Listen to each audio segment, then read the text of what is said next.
The Philly Beer School is all about teaching people about not only how to brew beer, how to make their own beers, but also we basic population, public, just to introduce them to all the really incredibly exciting stuff that's going on in the beer world right now. This is malted grain. This is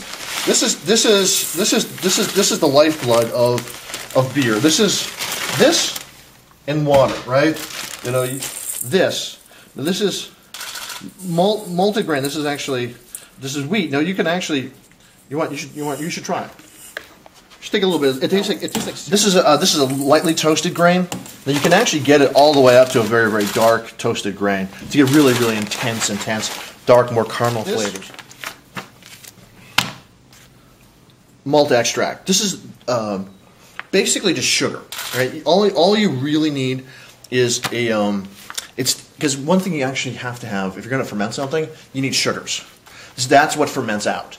That's what you're going to ferment into alcohol. So you'll add, pretty much like for a couple gallons, you'll add an entire bag. The first thing you do is you boil water and you take it down, right, just to stop so it's not boiling anymore. So it's just kind of like you make tea, and you actually put this in a bag and to steep it in the hot water.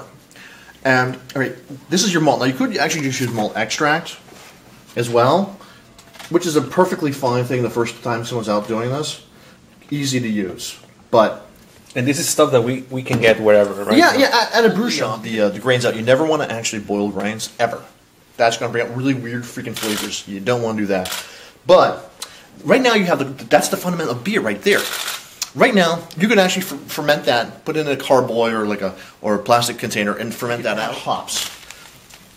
Hops are really what we recognize as flavor in this. Mm-hmm. Now this is actually real hops, like hop flour. No, typically you're not going to find fresh hops to start off with, unless we're bringing into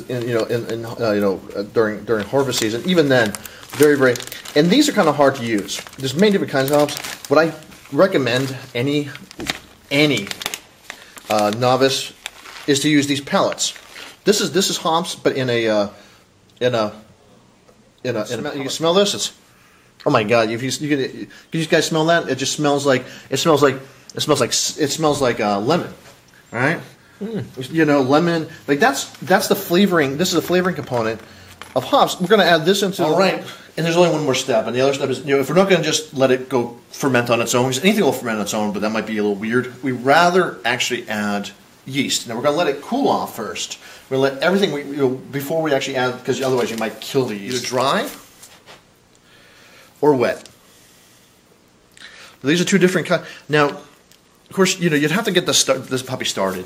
Yeast, and it's perfectly fine. But as a beginner, using the wet yeasts. They're already inoculated. It's just a matter of adding it. It's and they're in basically a beer solution, basically in a fermented grain solution. This is the easiest thing to use.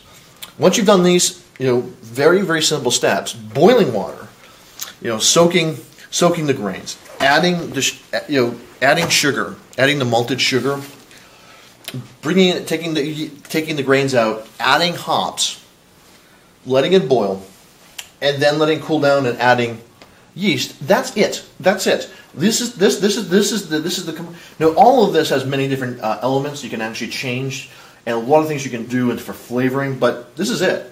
Primarily, anyone can make this beer. Anyone can make this beer.